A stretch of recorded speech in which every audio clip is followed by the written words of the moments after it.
Continuamos con Ignacio Ramonet. Ignacio, paradójicamente, Cuba y Estados Unidos han iniciado un proceso de normalización de sus relaciones en un momento en el cual hay mucha tensión entre Venezuela y Estados Unidos. Es algo que mucha gente no pensaba que pudiera ocurrir, pero está pasando en este momento. Me gustaría tu opinión. ¿Cuánto puede pesar eso en lo que está pasando aquí en Venezuela? Bueno, la normalización entre Cuba y Estados Unidos. claro, evidentemente. Bueno, lo del 17 de diciembre, ¿verdad? Esta declaración simultánea de Obama y de Se lo tenían Raúl, bien guardado, caramba. Lo tenían bien guardado y ha sido un acontecimiento político considerable, evidentemente. En fin, algo que cambia la geopolítica continental, no cabe duda. Bueno, se va hacia la normalización de las relaciones diplomáticas, se está aún bastante lejos del levantamiento del bloqueo, que no va a ser tan fácil, ¿verdad? Desgraciadamente, y que Cuba desea. Y parece como si Estados Unidos hubiera avanzado, por una parte, normalizando las relaciones con Cuba con el objetivo de tener una relación con América Latina mucho más apaciguada, y al mismo tiempo como si se hiciera una concesión por parte de la administración estadounidense a algunas oficinas, algunos grupos, etcétera, que desean una especie de confrontamiento con algún país latinoamericano y en particular con el país que hoy día representa, digamos, el faro de la contestación, que es Venezuela, ¿verdad? Entonces, sí, hay como una diferencia entre que por una parte se normalizan las cosas con Cuba y por otra parte se intensifican las tensiones con Caracas. Yo creo que hay que matizar un poco. Estados Unidos no tiene una sola política con respecto a América Latina, ni con respecto a Venezuela. Hay por una parte la política, digamos, de la Casa Blanca, ¿no? La política del Departamento de Estado, que es una política que vemos hoy día, es esta política de querer, bueno, que la cumbre de las Américas en abril en Panamá sea un éxito. Y para que esa cumbre sea un éxito, pues había que normalizar las relaciones con Cuba, porque muchos países habían dicho que boicoteaban la cumbre de las Américas, y Estados Unidos se encontraba aislado, paradójicamente, frente en su propio continente. Bueno, esto, y evidentemente ese nivel no desea, o podemos imaginar que no desea, una confrontación de nuevo con otro país. Además, un país que está en el Consejo de Seguridad, un país que es líder en el ALBA, un país que es líder en UNASUR, un país que es líder de los no alineados, donde va a organizar la cumbre este año aquí. Entonces, por consiguiente, un país que también le puede plantear muchos problemas desde el punto de vista geodiplomático a Estados Unidos. Bien.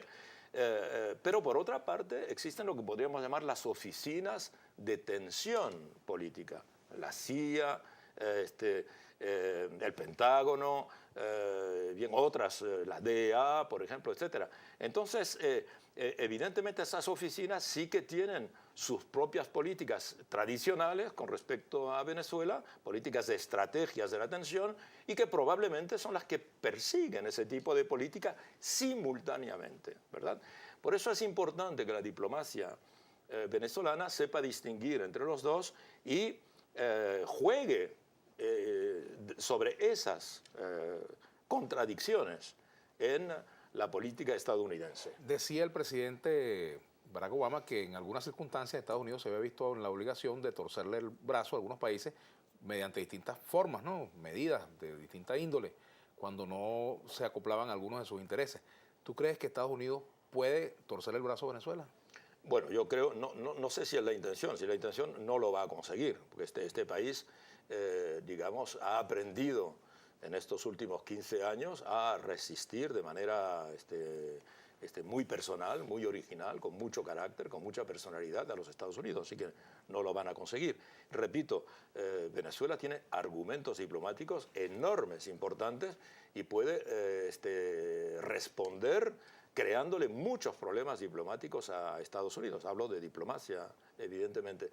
Entonces, yo no sé si el presidente Obama pensaba en Venezuela, pero si pensaba en Venezuela, estaba muy equivocado. Y no veo qué argumentos. Claro, evidentemente vemos esta guerra económica y seguramente hay intereses estadounidenses o intereses de capitales privados venezolanos en Estados Unidos que contribuyen a crear y a participar en esta guerra económica, que es hoy día el principal problema interno que tiene Venezuela. Pero, repito, hay que yo creo que la diplomacia venezolana tiene que actuar con sutileza. Y es importante ahora que hay una nueva canciller, Delcy, que efectivamente ella está haciendo una política que es muy inteligente, ¿verdad? Bajo la dirección del presidente Maduro. Ahora, en el caso de América Latina, hay quienes dicen que en América Latina se acabaron los golpes de Estado. Pasó la época de los golpes de Estado. Bueno, golpes de Estado de tipo militar, sin pronunciamiento militar, con toma de poder, hoy día es prácticamente inaceptable, digamos. Los últimos golpes de Estado que hemos visto son el golpe de Estado de Honduras y el golpe de Estado de Paraguay.